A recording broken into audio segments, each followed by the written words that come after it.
البدع والأهواء، أهل البدع العقائدية وأهل البدع السياسية. نقول بيننا وبينكم السلف، بيننا وبينكم الكتب، كان فيقول البدع بيننا وبينكم. Ba'da arba'imi'ah 485.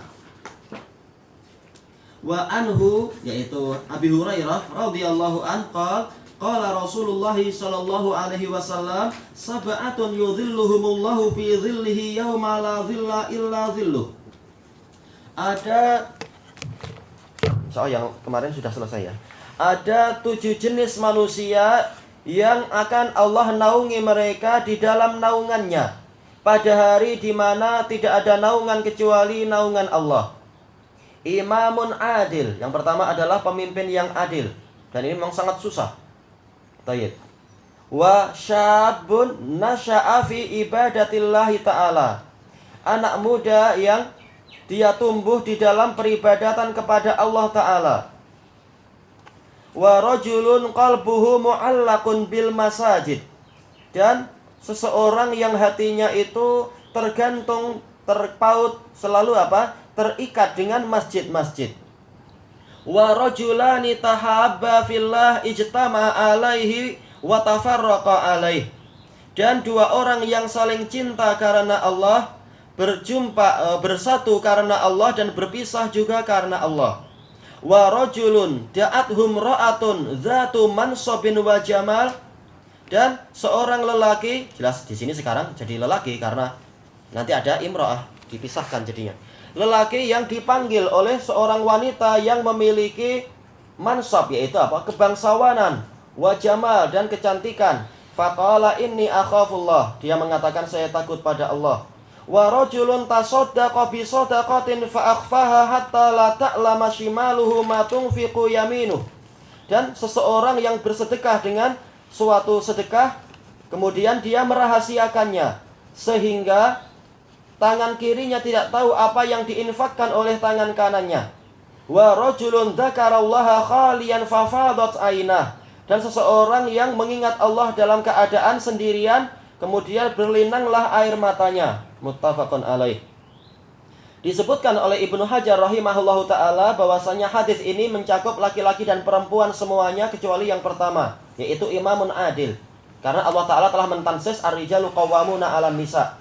Lelaki adalah pemimpin bagi perempuan. Maka untuk yang pertama ini khusus untuk laki-laki. Tanggung jawabnya paling besar. Tayyib. Untuk wanita tanggung jawabnya lain. Di balik dinding. Untuk apa? Untuk mendidik, untuk merawat, untuk mempersiapkan generasi yang berikutnya, dan seterusnya dan seterusnya. Generasi tentara-tentara Allah dan singa-singa sunnah dan seterusnya. Ini tanggung jawab yang sangat besar dan jasa yang sangat agung. Tayyib.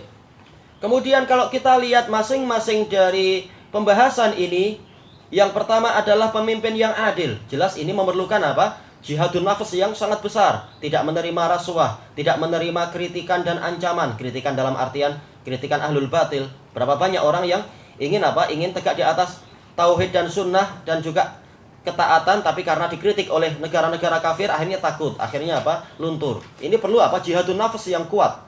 Demikian pula pemuda. Pemuda masuk di dalamnya adalah pemudi. Tayyib. Karena pemuda artinya juga perempuan muda. Intinya adalah laki-laki dan perempuan yang usianya masih muda tetapi tumbuh di dalam ibadah pada Allah Ta'ala. Tidak larut seperti larutnya orang-orang lain yang larut dalam diskotik, larut di dalam perjudian atau minum-minuman keras, atau dalam pergaulan bebas, sebebas binatang itu dan seterusnya. Bahkan dia kemana-mana berzikir kepada Allah Ta'ala, kemana-mana juga mengingat ayat-ayat Quran yang telah dia hafal, kemana-mana dia juga membawa buku untuk murajaah ilmu ini dan itu, atau membaca biografi para sahabah ataupun sahabiyat dan seterusnya. Dia tumbuh di dalam ibadah kepada Allah Ta'ala, dan ini juga perlu jihadun nafs yang besar. Dalam keadaan darahnya masih darah muda, darah yang panas, darah yang masih semarak berkobar dan menggelegak, tetapi dia mampu untuk memerangi itu dan mampu untuk membawanya kepada ibadah kepada Allah Ta'ala. Tayyib. Dan yang berikutnya juga orang yang hatinya itu terkait dengan masjid. Ini susah. Berapa banyak masjid yang sudah memiliki aircon tetapi sepi juga dia. Sementara tempat yang tidak ada airconnya seperti stadium, tempat main bola penuh dengan peluh, penuh dengan keringat, penuh caci makian, malah penuh dengan orang juga. Memang ini perlu jihadun nafas. Orang lebih suka ke tempat yang itu padahal membayar. Sementara ke masjid yang free, yang gratis malah nggak datang. Padahal sejuk di situ, ada angin, ada kipas angin, ada aircon, juga ada ketentraman karena dikelilingi malaikat. Nah, dia nggak mau. Ini memang perlu jihadun nafas. Tayyib. Dan ini juga mencakup laki-laki dan perempuan. Makanya Rasulullah SAW mengizinkan wanita itu ke masjid sebagaimana dengan adab-adabnya tentunya. Tayyib. Kemudian dua orang yang saling cinta karena Allah, berkumpul karena Allah, terpisah karena Allah. Ini sudah kita lewati semua, tapi kita jalan dengan apa? Cepat aja untuk pembahasan-pembahasan yang awal-awal ini. Kecuali yang terakhir karena itu yang menjadi intinya nanti. Tayyib. Maknanya adalah apa? Yaitu mereka berjumpa adalah bukan karena untuk masalah harta, bukan pula untuk mencari masalah tahta ataupun perkara-perkara dunia yang lain. Tetapi memang karena Allah mengurusi apa itu hak-hak Allah Ta'ala, saling membantu. Dan juga apa mengurusi hak-hak para makhluk, saling menolong untuk apa itu memenuhi hak para makhluk. Dan juga berpisahnya karena Allah, yaitu apa? Tetap walaupun berpisah, tetapi apa? Mereka tetap saling cinta. Bukan berpisah karena marahan dan sebagainya, karena masalah pribadi atau masalah harta dan masalah duniawi. Kemungkinan yang kedua maksudnya adalah mereka akan senantiasa saling berjumpa dan saling bersatu selama mereka itu di atas akidah dan manhaj yang betul. Adapun kalau yang satu itu berbuat ihdas, berbuat kebid'ahan dan semacam itu, maka terjadi perpecahan. Sebagaimana telah diriwayatkan dengan sanad yang sahih oleh Ibnu Abi Hatim di dalam apa? Di dalam Muqaddimah Al-Jarh wa Ta'dil dari Sufyan Ats-Tsauri. Dan ini pernah ana nukilkan. Yaitu apa? Kalau engkau cinta kepada seorang saudara karena Allah, tetapi kemudian dia membuat bid'ah dan engkau tidak membencinya, berarti engkau tidak cinta dia karena Allah, tapi karena urusan pribadi. Urusan apa? Urusan diri sendiri, bukan karena Allah. Tayyib. Kemudian yang berikutnya, laki-laki yang digoda oleh wanita yang memiliki kecantikan dan kebangsawanan. Kata Ibnu Hajar, demikian pula sebaliknya. Wanita yang digoda, yang diajak, yang dibujuk rayu oleh lelaki yang memiliki ketampanan dan memiliki kebangsawanan, tetapi dia mampu untuk mengatakan saya takut pada Allah. Yaitu apa? Allah lebih dia utamakan daripada yang lain. Ini dan yang sebelumnya sama, yaitu apa? Memerlukan jihadun nafas. Tayyib. Kemudian yang berikutnya juga, orang yang dia bersedekah dan berusaha ikhlas karena Allah, saking ikhlasnya sampai-sampai apa? Dan saking bersungguh-sungguhnya usaha dia, sampai-sampai tangan kirinya tidak tahu apa yang diinfakkan oleh tangan kanannya. Ini jihadun nafas. Tidak apa? Dia tidak menginginkan popularitas sehingga harus cerita-cerita ke orang atau harus apa itu menulis di surat kabar atau menulis di WhatsApp. Kami dalam perjalanan untuk umrah, kami sudah siap untuk apa? Untuk puasa. Saya minta izin karena hati saya sedang saya kosongkan untuk berpuasa bulan Ramadan. Ini riya sebenarnya. Sebagaimana dijelaskan oleh apa? Para fudhala tentang apa itu? Tipu daya setan seperti ini. Lebih baik kita mengatakan, mari kita sama-sama puasa, mari kita sama-sama siap. Itu lebih baik daripada mengatakan saya ini, saya itu. Seakan-akan apa? Menonjolkan saya. Tapi apa? Mari sama-sama demikian dan seterusnya. Itu lebih baik. Tayyib. Dan juga apa? Sekaligus ini adalah jihadus syaitan. Karena apa? Setan itu makan dan minum dengan tangan kiri dan lebih mengutamakan tangan kiri. Sementara ini menyerahkan adalah dengan tangan kanan. Sebagaimana dalam apa? Hadis Ibnu Umar, menyerahkan dan mengambil itu adalah apa? Harusnya dengan tangan kanan. Tayyib. Kemudian yang terakhir, seseorang yang mengingat Allah dalam keadaan sendirian lalu air matanya berlinang. Ini juga apa? Perlu jihadun nafas. Kenapa? Dalam suasana sendirian ujiannya sangat banyak. Dalam keadaan orang nggak lihat itu apa? Setan akan berusaha untuk membuat kita jatuh dalam maksiat. Sementara kita bukan orang maksum. Memang ini adalah perjuangan jatuh bangun. Tapi apa? Tidak boleh putus asa. Harus apa? Selalu berusaha memerangi, melawan dan memperbaiki diri. Tayyib. Oleh karena itulah maka Imam Ibnu Rajab Al-Hambali rahimahullah di dalam Fathul Bari beliau mengatakan 7 karakter yang disebutkan di dalam hadis ini semuanya disatukan dalam satu sifat, yaitu apa? Mujahadatun nafas, yaitu bersungguh-sungguh untuk memerangi diri sendiri. Semuanya bersatu di sini. Maka manakala mereka itu bersungguh-sungguh di dalam memerangi diri sendiri, yang mana hati dan jiwa itu betul-betul terbakar terbakar karena apa? Keinginannya tidak dipenuhi, kita lawan, maka dia akan membakar diri sendiri, maka dia akan berusaha apa? Berusaha mencaci diri sendiri, menyalahkan diri sendiri, membuat timbul penyesalan. Hati akan terasa panas, akan terasa sakit, akan terasa sedih, dan seterusnya. Maka apa? Balasannya adalah sesuai dengan jenis amalannya. Allah akan menyelamatkan dia dari pembakaran di padang mahsyar. Pembakaran apa itu? Karena didekatkannya matahari itu. Sekaligus juga apa? Diselamatkan dari api neraka. Jadi balasan sesuai dengan jenis amalan. Sebagaimana dia mampu menghadapi panasnya syahwat di dunia, maka di akhirat dia diselamatkan oleh Allah dari apa? Panasnya padang mahsyar dengan naungan Allah Ta'ala. Sebagaimana di dunia dia juga dinaungi oleh taufik Allah Ta'ala untuk menjalankan perkara-perkara yang disebutkan ini. Tayyib. Dan disebutkan oleh Imam Ibnu Hubairah di dalam Al-Ifsah, di sini ada dalil tentang keutamaan ikhlas. Kenapa? Karena kalau seseorang itu mampu menangis dalam keadaan sendirian, ini menunjukkan ikhlas. Ini tidak muncul kecuali dari ikhlas. Kecuali kalau apa?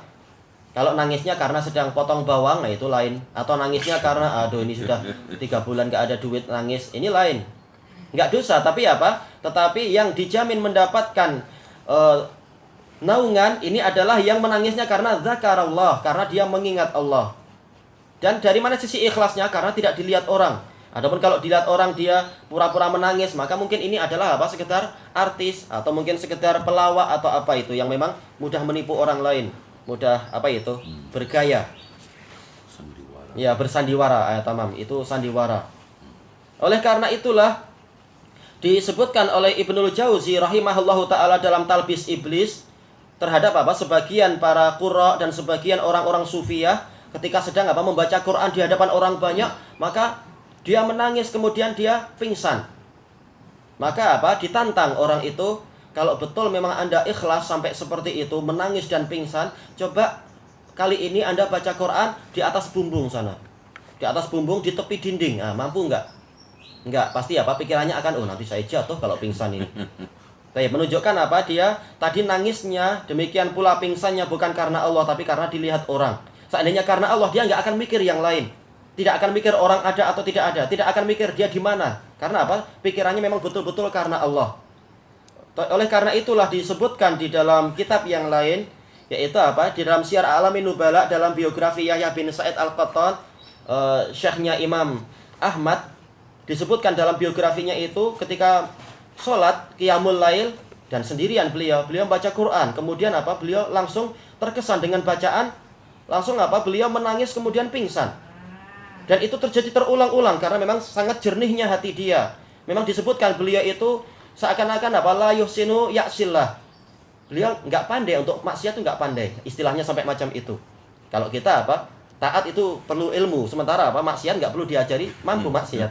Tapi kalau ulama seperti Yahya bin Sa'id Al-Qattan dan lain-lain sampai diistilahkan apa? Nggak pandai maksiat.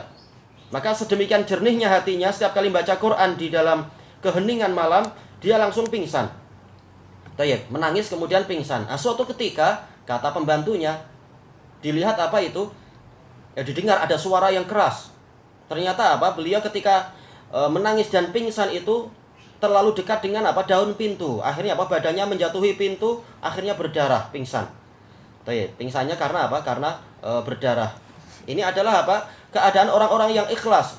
Enggak sambil menangis dia mikir, oh saya di mana aman enggak ini untuk landing nanti? Enggak akan mikir itu. Memang betul-betul karena Allah sudah enggak ingat ini di mana, memang pingsan-pingsan sudah. Ini orang yang memang ikhlas. Tayyib. Dan ini juga disebutkan oleh Abdul Walid Al-Baji rahimahullahu taala di dalam kitab beliau. Apa itu? Al-Muntaqa terhadap Syarah Muwatta itu, bahwasanya lafaz yang terakhir ini dan termasuk lafaz yang sebelumnya tentunya, ini adalah keutamaan ikhlas ketika sendirian. Betul-betul dia ikhlas dalam keadaan orang tidak lihat, sehingga apa? Layak untuk mendapatkan naungan Allah nanti di hari kiamat. Tayyib. Dan ini adalah sudut pandang yang pertama. Kenapa Rasulullah mengatakan khalian? Apa beza antara sendirian dengan orang banyak? Disebutkan tadi, yaitu masalah keikhlasan. Adapun dalam sudut pandang yang lain, dan ini juga sangat bagus, dijelaskan oleh Ibnu Battah rahimahullahu ta'ala di dalam tafsir beliau, dan tafsirnya bagus, dicetak dulu, ada di Damaj. Tayyib. Walaupun masalah kesalahan tetap ada. Setiap buku yang bukan dari Allah pasti ada kesalahan. Beliau menyebutkan kenapa Rasulullah mensyaratkan sendirian di sini, ya ini sebagai isyarat hendaknya seorang hamba itu ketika sendirian jangan sendirian untuk maksiat, tapi usahakan sendiriannya adalah untuk mengingat Allah, sendiriannya adalah untuk ibadah. Kalaupun tidak mampu kita sepanjang waktu ketika sendirian itu zikir, paling enggak disempatkan waktu.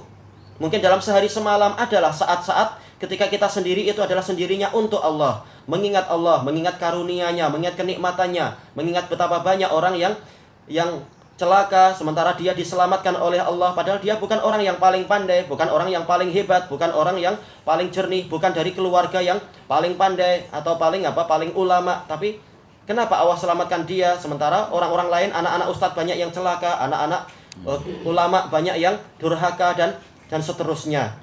Ini adalah rahmat Allah, maka dengan itu dia dia pun menangis atas perhatian dan riayah Allah untuk dirinya. Demikian pula menangis ingat akan dosa-dosanya. Teman saya yang lebih muda sudah mati duluan, kapan giliran saya nggak tahu, jangan-jangan tamu terakhir sudah datang nanti petang atau siang ini. Tamu terakhir yang pernah datang yaitu siapa? Malaikat maut. Yang terakhir paling datang mendatangi manusia adalah Malakul maut. Itu tamu terakhir. Nah, dengan mengingat itu maka dia pun menangis, berlinang air mata, takut nanti gimana jumpa dengan Allah, gimana nanti Allah nanyai umur saya selama ini saya pakai untuk apa, dan seterusnya. Tayyib. Dan ini adalah syarah yang bagus disebutkan oleh Ibnu Battal. Tayyib, ilahuna wallahu a'lam.